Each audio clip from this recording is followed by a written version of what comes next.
السلام عليكم، انا نورة الجباري. اليوم غادي نوريكم كيفاش غادي ندير واحد البروجي اللي هو رسم واحد الجامع. الجامع ديالي انا ديجا رسمته، ها هو الكروكي ديالي، و رسمته ديجا على الجاجه ديالي باش نحط شويه ديال الوقت. بهاد الطريقه هادي، راه اللي بغى الطريقه راه كاينه فيديوهات اخرين. Donc, mesdames et messieurs, bonjour. Je suis Madame Nora Jbari. Aujourd'hui, on va travailler sur ce projet. Je vais dessiner une mosquée. Voilà. Donc, j'ai déjà ici mon croquis. Et j'ai déjà tracé la mosquée sur ma vitre. Voilà. Donc, vous allez voir comment on va déposer les paillettes brillantes et comment on va colorier avec, bien sûr, la peinture de vitrail. A tout de suite.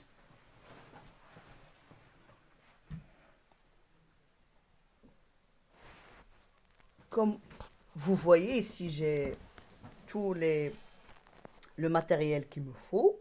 Alors, on va essayer de colorier notre mosquée ensemble. Vous allez voir, comme je vais essayer de zoomer pour que vous puissiez voir comment on va travailler sur le dessin. Voilà. Ici, on va essayer de commencer avec les portes et les fenêtres. هنا غادي نبداو بالتفوف وبالشراجم باش نلونوهم. بالنسبه للالوان ضروري ان يكون واحد التناسق ديال الالوان، فنحاولوا ان الجمع ديالنا يكون يعني فيه واحد l'harmonie ديال لي كولور. Alors il faut harmoniser les couleurs pour que votre mosquée soit belle à la fin, pour avoir un bon résultat.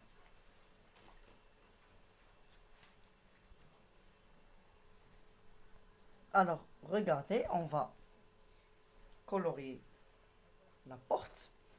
Voilà, alors je mets un petit peu de couleur de vitrail et je dessine. Et je pousse, voilà. C'est très facile. Vous pouvez aussi choisir une autre couleur, mettre de la paillette, ce que vous voulez. Moi, je préfère les mettre en gris. Vous allez voir, le résultat va être magnifique. Voilà, je fais la deuxième porte. Alors, je dépose, je tire. Je dépose et je tire. نحط الصباغة ديالي ونجر. نحط الصباغة ديالي ونجر. أنا غادي نكمل بطبيعة الحال هاد التفوف كي تلاحظوا، وغادي نتلاقاو باش نشوفوا النتيجة النهائية. هانتوما كي تلاحظوا، ها هما كي تلاحظوا دابا، ها هما التفوف ديالنا اللي صبغت. هانتوما شوفوا النتيجة النهائية كي تكون زوينة بزاف. ها هي يعني كيجيو زوينين. والشريجمات انا بديت بهادو، وديك الساعه غادي نكملوا الديسان ديالنا حتى الاخر. Alors regardez, ici j'ai coloré les portes et je vais terminer avec les autres. Voilà.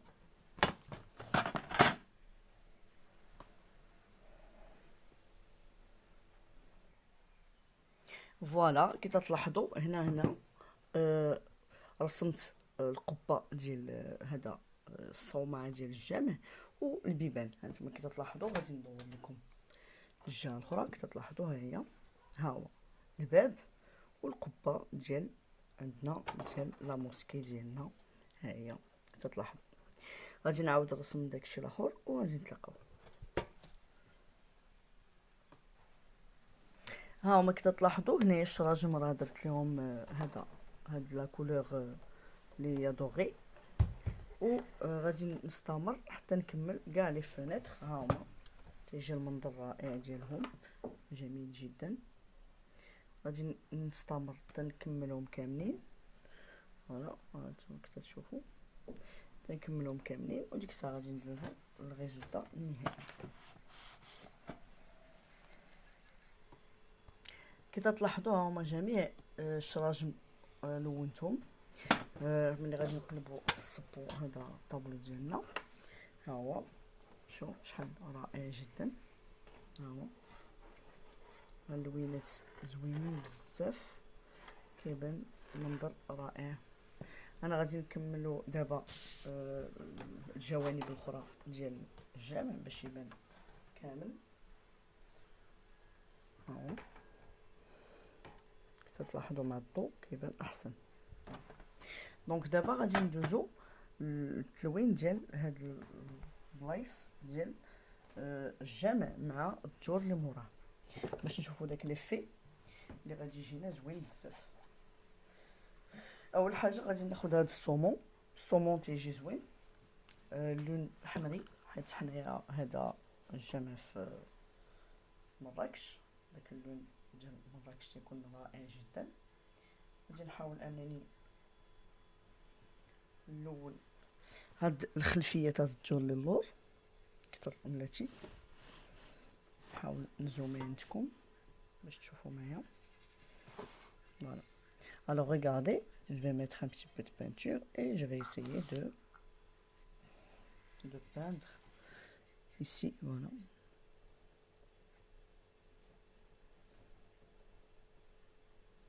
Voilà. Ça c'est la couleur saumon. Bien sûr quand elle sèche, elle donne une belle couleur. هاد الصومون تا واحد اللون رائع ملي كينشف. انا بيتو خاطر هكا باش يجي زوين في الرسم ديالي. فوالا كيجي زوين بزاف خصوصا ملي كينشف. ها هو النيميرو 32، النمره 32 الصومون. هذا بالنسبه للصومون. ها هو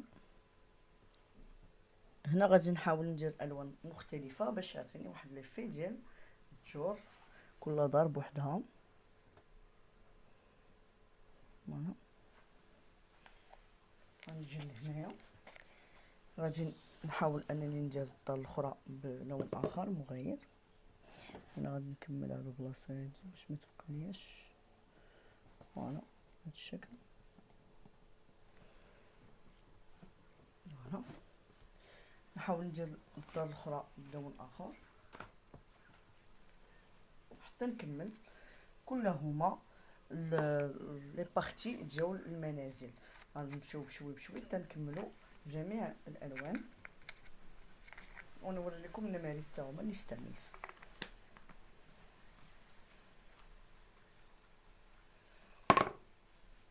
هنا غادي نستعمل هذا النمره 14 014 alors قهوي. Ici je vais utiliser la couleur, voilà, regardez bien pour qu'on puisse zoomer, أصفر. C'est le jaune. جيالو تسميتو. ملي كينشف كيعطي واحد هذا اللون رائع جدا. نحاول دائما ناخذ الصباغه ديالي شويه خضراء. فوالا ناخذ واحد شويه كتلاحظوها بحال هذا الشكل بلاتي. نبرك ونجر نبرك ونجر.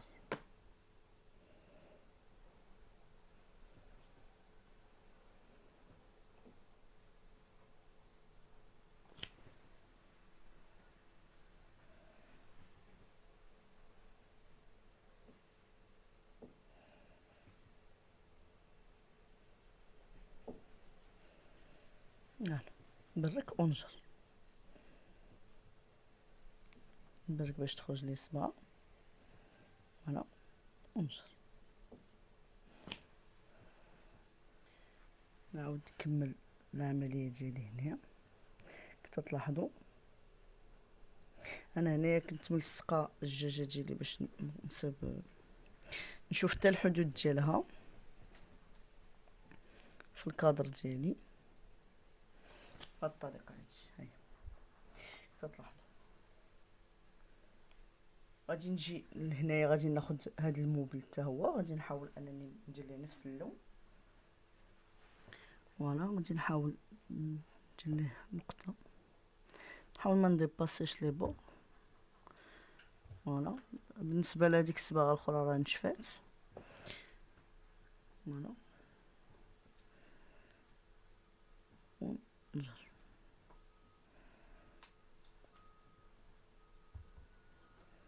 من بعد الصباغه ملي كتنشف كتعطي واحد اللون رائع جدا. ندير نقطه ونجر. على الطريقة. تنكمل جميع لي بارتي ديالي ديال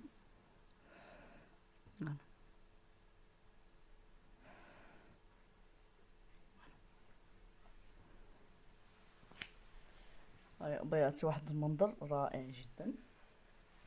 ملي غادي نقلب الدجاجه غادي يبان لكم مزيان هذاك الالوان اللي استعملنا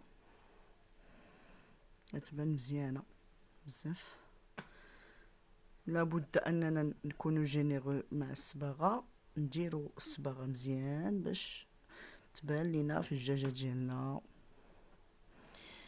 نديرو شويه، خصنا ضروري الصباغه ديالنا تكون شويه كثيره باش ملي كتنشف كتعطي واحد ليفي زوين بزاف في الدجاجه وحتى اللون كيبان. Alors essayez d'être généreux, il faut mettre une bonne goutte de peinture de vitrail afin que lorsqu'elle va sécher, bien sûr, on va bien voir le dessin et ça va donner un effet décoratif très beau. Alors, ce qui nous importe, c'est l'effet décoratif. Donc, pour qu'on puisse bien voir le dessin. Voilà. Bien sûr, il ne faut pas dépasser les bords. Voilà. نحاولوا بشوي بشوي. Voilà.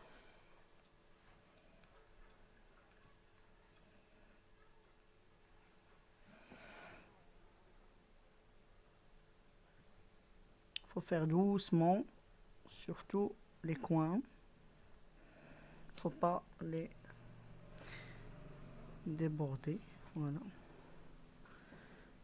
تلاحظوا هاني كملت دابا الدساء. عندكم دوك الجوانب راه خصنا نعمروهم، علاش؟ لان الصباغه كتجمع وكتخلينا دوك الثقوب كيولي كيبان لينا الثقب. فوالا بحال هذا الشكل. نحاولوا اننا نعاودوا نلونوا هذا البيت اللي كاين هنايا حتى هو في نفس اللون باش يبقى عندنا واحد الاختلاف في الدجور. فوالا غادي نعاودو نجيو لهنايا وغادي نرسمو بكامل السهوله. فوالا كتلاحظوا. فوالا نحاول انني ما نديباسيش لي هذا الحافه ديالي ديال الصباغه على الزاج. فوالا ونجر بحال الطريقه هذه. فوالا هاي شتيها تيجي اللون ديالها جميل جدا. هذا اللون هذا عزيز عليا انا بزاف. كاين لو جون وكاين لو جون سيترون. لو جون سيترون دابا نوري لكم. هذاك لو جون سيترون هو اللي كيكون صفر باهت. هذا تيكون قهوي الصراحه، ماشي واخا ما تيقول ليه هكا اصفر. سا سابيل لو يلو. يلو هذا يلو هاو اصفر جيالو. بالحق هو تيعطي واحد ليفي اخر احسن من لو جون تيجي قهوي في اللون ديالو كتلاحظوا.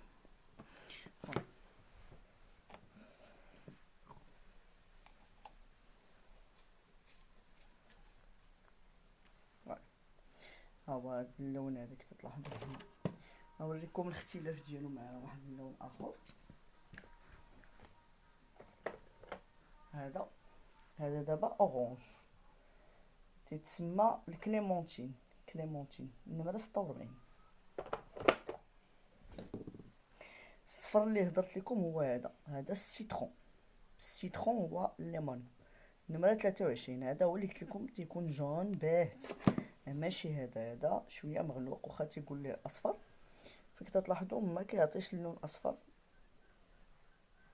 هاو جون يلو النمره 014. هاو بالحق ماشي بحال هذا هو الصفر ديال بصح هو اللي تيكون جون. alors celui-là c'est le jaune, le vrai jaune comme le citron. voilà c'est le numéro 23 et ici c'est le numéro 014. ça c'est celui-là il donne cette couleur que vous voyez là. Alors c'est plutôt marron. Voilà. C'est pas du jaune, mais c'est plutôt du marron. كي قلت لكم خصنا نديرو جميع الجوانب باش في الدجاجه ديالنا يبان لينا لي في. كي قلت لكم راه دوك الحاشيات هما اللي تيبقاو فيهم مشاكل، كيبقاو كيبانوا خاويين، فنحاولوا اننا نعمروهم باش قبل ما ينشف لنا هذا الطابلو ديالنا. فوالا نحاولوا نعمروا هذوك لي البلايص اللي كيبان لنا خاويين. ماشي مشكل تا تكمل الصباغه وتعاودي ترجعي والانسان كيعاود يعني كيعاود البلايص اللي كيبانوا ليه ما فيهمش الصباغه ولا فيهم شي هذا سا ديباسي لي بوردور ولا شي حاجه، يعني كيعاود يصلح دوك البلايص اللي مثلا ما كاينش فيهم الصباغه والى اخره. انا هنايا بغيت باش نوري لكم الطريقه. فوالا دونك هنا غادي نحاولوا اننا نديروا لون اخر باش نبينوا الطابلو ديالنا. هنا غادي ناخذ هاد البينك اولد، هاد الغوز اولد، باش حتى هو نصبغوا به ديور اخرين، وغادي هكا حتى نكملوا البلايص كاملين ديالنا ديال اللوحه. فوالا الوغ اون فا ايسي نوري لكم بعدا لي في باش تشوفوا راه اللوحه بدات تتبان. ها هي تلاحظوا راه اللوينات الثاني هما اللي كيبينوا اللوحه. دابا في الاول ما كانش كتبان مزيان، دابا راه هي غاديه وكتبان على الاصل ديالها. احنا غادي تنكملوا كلشي، غتجي رائعه جدا. بسم الله.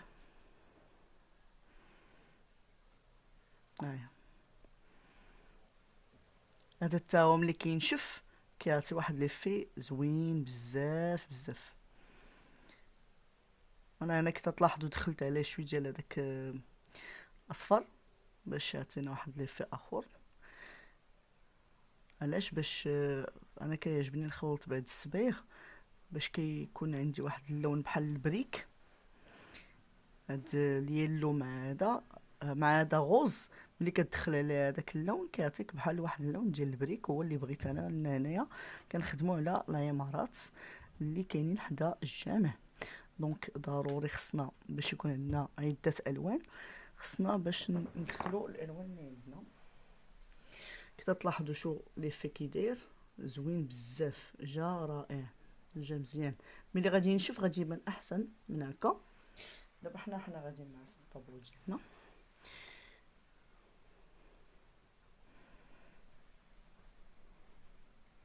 وكي قلت لكم الحواشي دائما خصنا نعمروهم، راه كيتجمع لنا الصباغه ومن بعد كيبقاو لنا خاويين، ماشي زوين يبقاو لنا خاويين. انا نسبق هاد البلايص هما اللونين، عاد ندوز البقيه ديال الطابلو. كي تلاحظوا راه خصنا نعمروهم كاملين. فوالا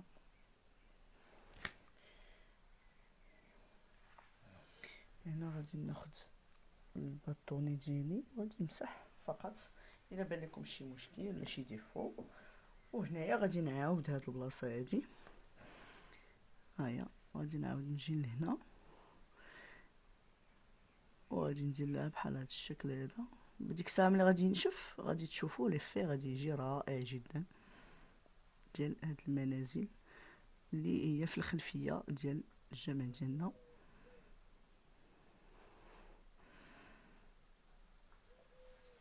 كلاحظوا ان في الاول الطابلو كيتيبان ودابا عاد بدات لا فورم ديالو كتبان احسن. هانتوما بحال هاد الشكل. فوالا دابا راه ما كيبانش الحاجه حتى هذا تنشف، مازال هكا وما غاديش يبان مزيان، حتى ينشف عاد غادي يبان افضل.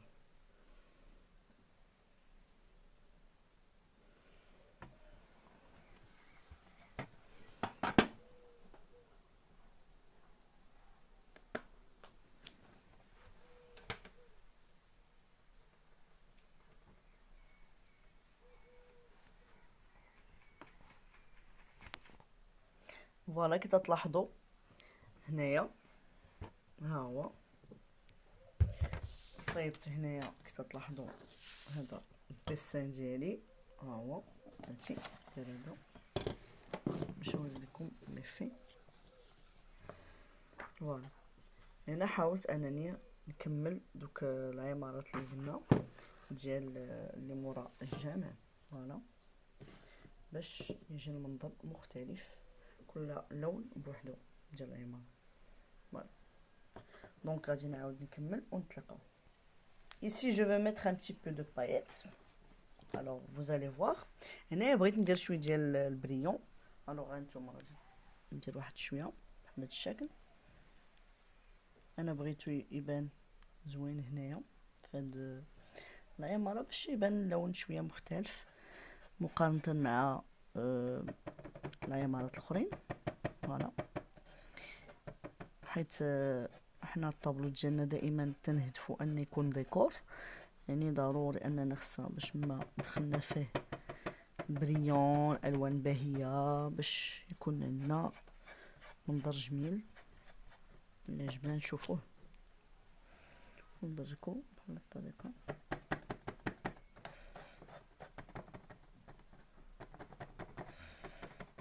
فوالا الثانيه غادي نزيد واحد شويه ديال البريون في هذه البلاصه هذه. واخا انا هذا تعطلت فيه ما درتوش من الاول، هو نورمالمون خصني نديرو من الاول قبل ما ينشف، ماشي مشكل. حتى دابا ما غادي نحاولو يجي ما باينش بزاف، بالحق ماشي مشكل. هات واحد المنظر رائع، واحد ليفي ديكوراتيف اللي غادي يكون زوين بزاف.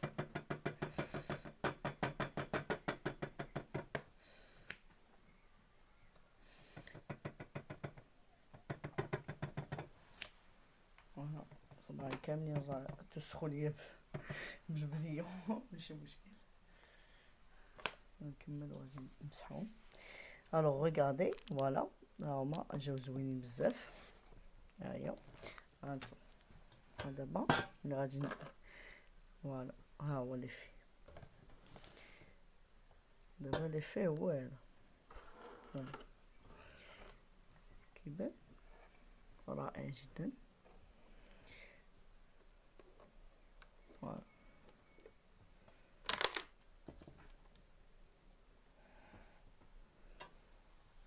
انا غادي نكمل وديك الساعه نتلاقاو.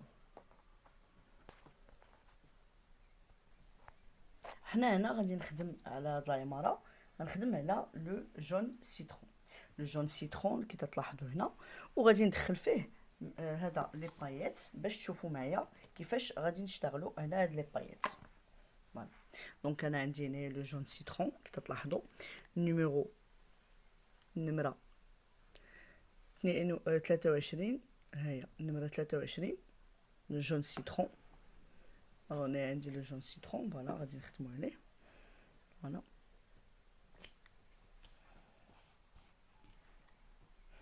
غناخدو بطبيعه الحال كي دائما واحد قطره. فوالا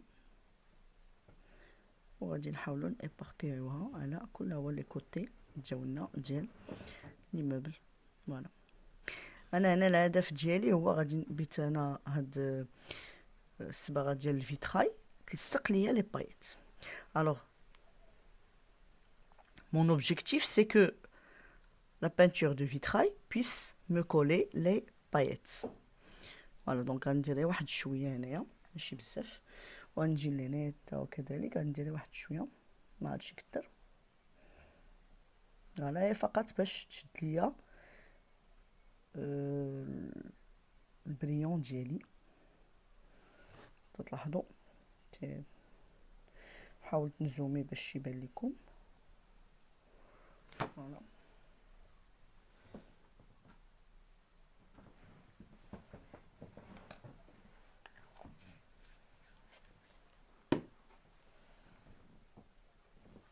وغادي ندير البايط ديالي بحال هاد الطريقه. انا غادي نعاود نقد التراساج ديالي خسر ليا. بطبيعة الحال لا بانت لكم شي حاجة فيها شي ديفو ولا شي حاجة غادي ناميليوريو نحيدوها ونحسنوها، نحاولو باش يكون عندنا الطابلو ديالنا نقي ومزيان. فوالا دونك غادي نجي غادي نديبوزي لي بايط ديالي بحال هاد الطريقة. فوالا ونحاول ناباربييه على هذاك. فوالا هنايا حيت عندنا لو جون لباس زوين تيبين لنا لي بايط ديالنا. فوالا il faut être généreux و نديرو على الجانب كامل ديالنا ديال. فوالا نحاولو نديروه في كاع لي بارتي. Alors je dépose les paillettes, j'essaie de mettre dans tous les parties de mon tableau. Voilà. Voilà.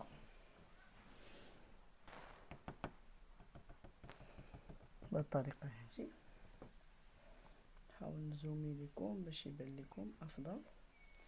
فوالا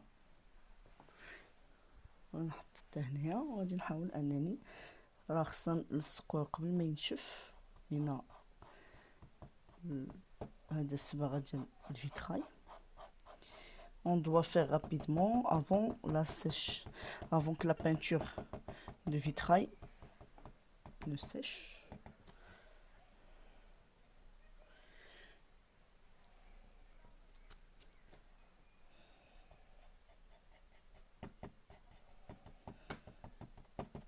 فوالا هاهي غتكون لصقات. هنايا غادي نزيد شويه ديال لا بانتور ديال الفيتراي في هاد البلاصه هادي تيبان ليا ما شدتش مزيان في هاد البلاصه هادي وهادي ما شدتلناش مزيان. نعاودو ليها فوالا بهاد الطريقه هادي وغادي تعاود تاخد المساحه كامله. فوالا وغادي تجي غادي نلصقو هنايا لي بايط ديالنا بيان سور. بطبيعه الحال كل حاجه هي غتشد بلاصتها. نزيد واحد شويه. فوالا وهنايا حتى هو كذلك نحاولوا نزيد واحد شويه لان باقي تيبان ليا ما شادش مزيان. نصايب لي بور ديالي كاملين. دابا هنا على الاقل لا موسكي ديالي ما غاديش يبان كلشي بحال يبانوا الالوان متباعده. وباش هادوك لي بايط اللي بقاو شايطين ما نضيعوش فيهم بطبيعه الحال غادي نحاولوا نديبوزيو مزيان في لي بارتي ديالنا كاملين. فوالا تيبان ليا هنايا ما شادش مزيان هاد البلاصه هادي.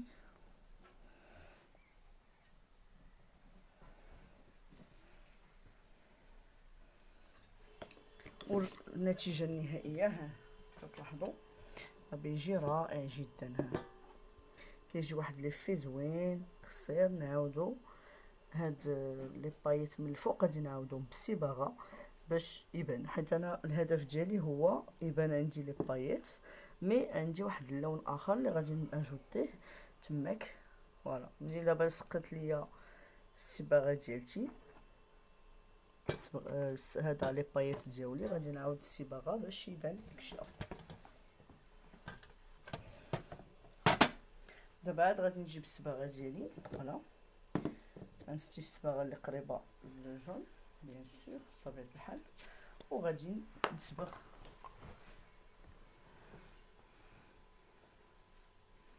هذاك الطابلو ديالي كي تلاحظوا. فوالا باش دابا لي بايط راه لصقوا ودابا غادي يبان اللون ديالي انا اللي بغيت في العماره اللي قلنا ديالنا. فوالا دابا اللون راه هذا غادي يبان. انا غادي نوري لكم النتيجه النهائيه باش ديك الساعه غادي تبان لكم اش درت. بطبيعه الحال هاد الخدمه شويه فيها الوقت فيها شويه الصبر بالحق النتيجه كتجي رائعه جدا. الوغ فوالا je dépose d'abord les paillettes, je les colle avec de la peinture de vitrail plus claire. Ensuite, je mets la couleur que je veux pour qu'elle puisse, voilà, regardez le résultat final. Voilà. Maintenant, on la voit bien. Regardez le résultat final. Vous voyez? C'est joli. Regardez la différence entre celle-là et celle-là. حتى تنديروا البريون ديالنا عاد تنديروا ليه لا كولور باش كيعطي واحد ليفي رائع جدا. فوالا تلاحظوا هو راه تياخذ لا فورم ديالو الطابلو ديالنا. بطبيعه الحال حنا غادي نكملوا جميع الالوان في كاع لي بارتي ديالنا ديال الطابلو ديالنا، وان شاء الله غادي تكون النتيجه النهائيه رائعه جدا. كتلاحظوا في الاول كيبان تافه ما زوينش وبشوي بشوي كياخد الحياة ديالو بالالوان والاشكال، يعني كل شيء من التقنيات ديال الرسم على الزجاج. الطريقه باش كنديروا الالوان راه مهمه جدا، ماشي خلط ورسم، راه داكشي عنده واحد الحرفه، عنده واحد التقنيات معينه باش كنخدموه. انا كنحاول نبسط عليكم ماكسيموم، كنجيب لكم داكشي بسيط باش كلشي يفهموا. Alors j'essaie de vous donner des exemples simples et je vous facilite la manière de faire pour que vous puissiez le faire chez vous. Voilà. هاي كتلاحظوا دابا غنوري لكم الفرق. شو ما شاء الله دابا ها الفرق ما بين قبيله شتيها شي دابا كتيبان هاو، يعني قبيله كان تيبان بواحد الطريقه ودابا هاو عاد تيبان لنا افضل. انا هنايا غادي يبقى ليا هاد البلاصه هادي خاصها حتى نكملها باش تبقى ليا مزيانه حتى هي. وهنا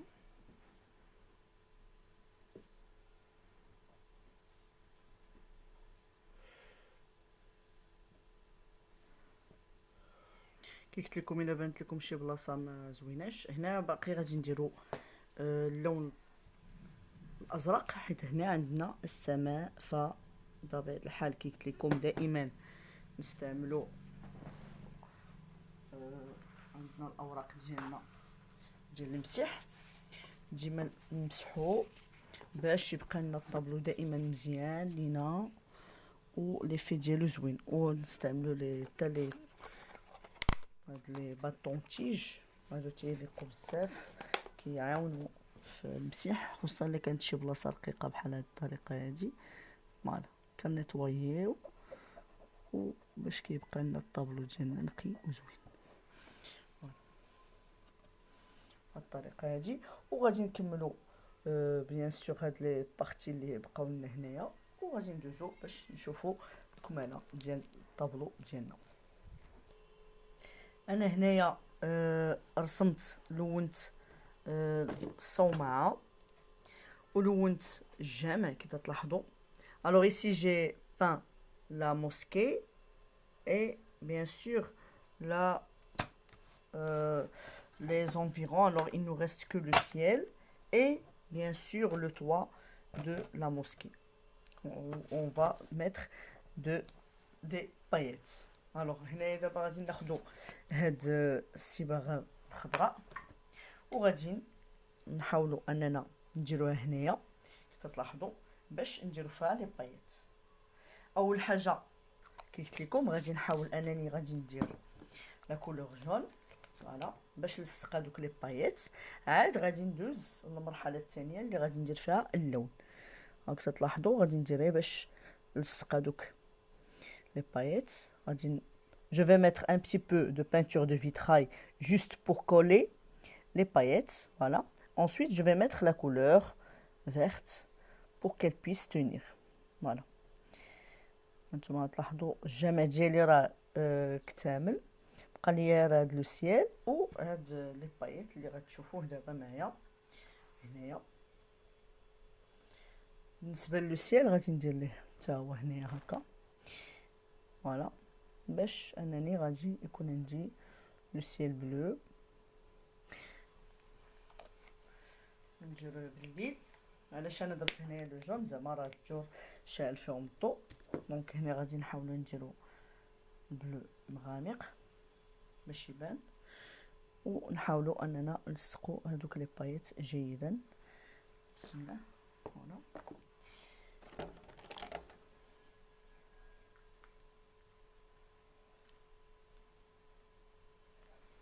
نديرو بلو. بلو سيل ها هو راه عندي كتلاحظوا، ها هو غنديرو هنايا كتلاحظوا. فوالا كامل السهوله غادي نلصقوه، يجي رائع جدا. سيل بلو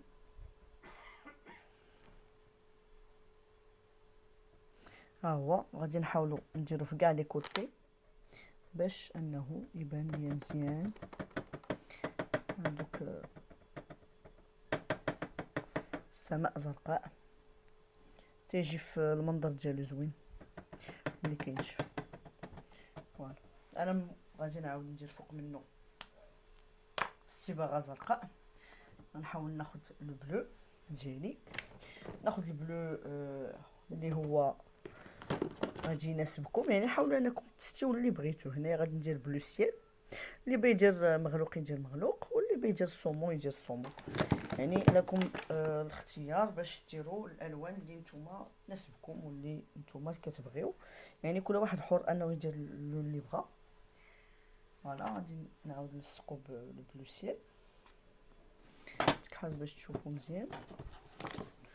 فوالا نتمنى ان يبان لكم. فوالا بهاد الطريقه هادي، هذا باش يعطيني اللون ديالي الازرق.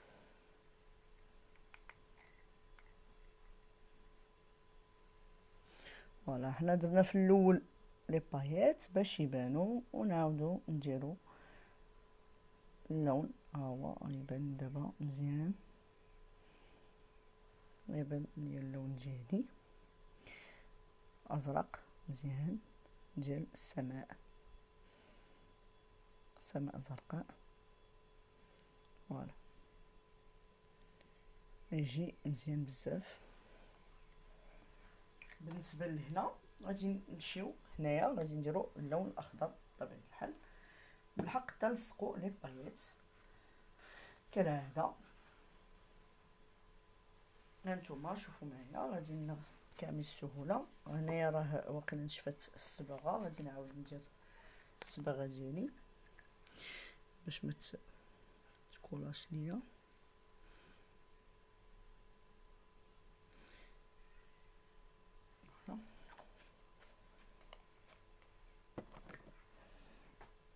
هنايا بطبيعه الحال غادي نعاود نلصق لون اخر.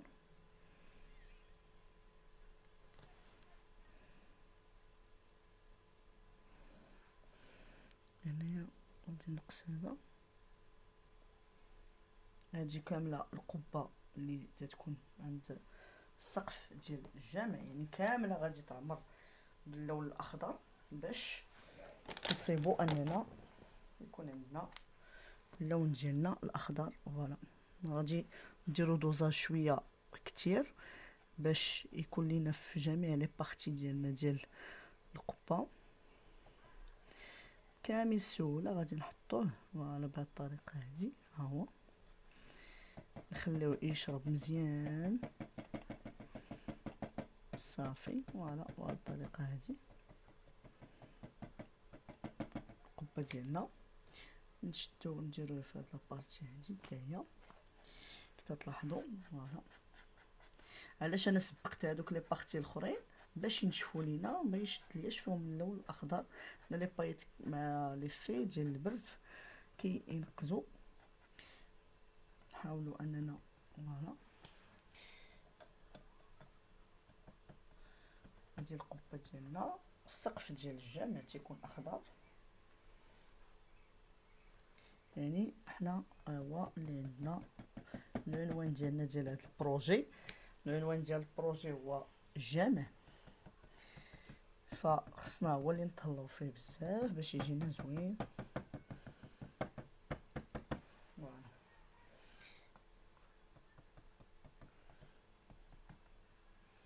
فوالا ها هو كنحاول ندير هنايا كي تلاحظوا حتى هو، نحاول انني نجمع داكشي اللي بقى بصح هادو باش ما يبقى ليش فيهم اللون اخضر. غادي نجمع بطبيعه الحال هذاك الشيء من بعد. دونك اللي فيها هو كي تلاحظوا ملي كنقلب ها هو كتيجي الجمال ديالنا. حنا هنا مازال ما درناش اللون، دابا يلاه لصقنا ها لي بايات باش يبان لنا. On vient juste de coller les paillettes. On n'a pas encore mis la couleur verte pour qu'elle donne un effet magnifique. دابا غادي تشوفوا معايا عاد غادي ندير اللون ديالي باش يبان الخضوره ديالي فهداك. كي لاحظتوا لو فيغ ديالي عاد غادي نديبوزيه. ملي غادي نديبوزيه بطبيعه الحال عاد غادي يبان مزيان. ها هو باش تشوفوا معايا كي قلت لكم هادشي تيبي شويه ديال الصبر، تيبي الخدمه شويه. بالحق النتيجه كتكون زينه في الاخر، رائعه جدا رائعه.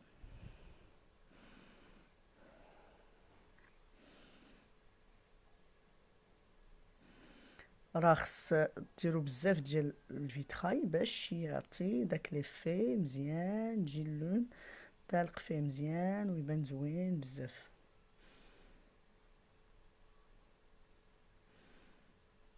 فوالا دابا راه لصقنا لي بايط ديالنا، ودابا كي تلاحظوا اننا كنديروا العمليه ديال اللون. دابا غادي نوري لكم ثاني الفرق ما بين ها قبيله ودابا هانتوما باش تشوفوا الفرق.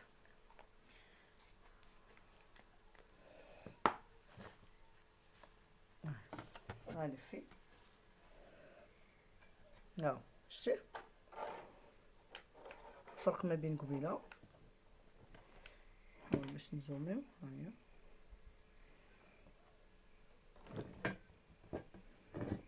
شتي ملي كيشد اللون ديالو كيجي رائع جدا.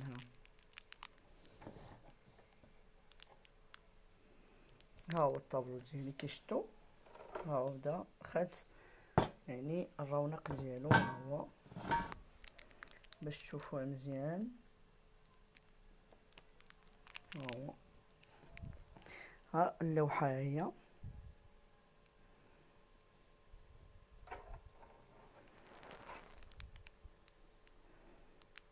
كيبان دابا مزيان.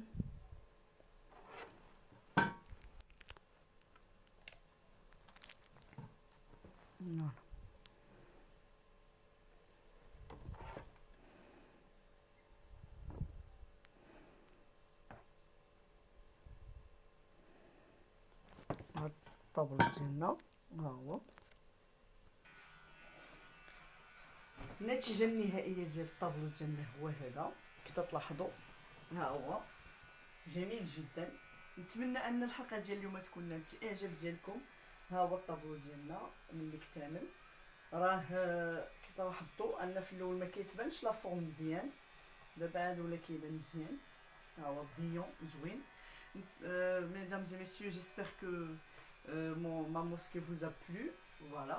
Après avoir coloré et mis les paillettes, donc elle donne un effet magnifique, surtout avec la lumière. C'est plus beau. Le tableau devient plus beau. Voilà.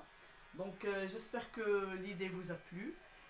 Faites-la chez vous ou bien faites mieux. دونك الفكره هي هادي ديالي بسيطه، ونتمنى انها تكون نالت الاعجاب ديالكم. ممكن انكم ديروا احسن من هكا، ونتمنى نتلاقاو في فيديو اخر. ما تنساوش تلايكيو وتابوناو معايا. ها هو الطابلو ديالنا النهائي. فوالا.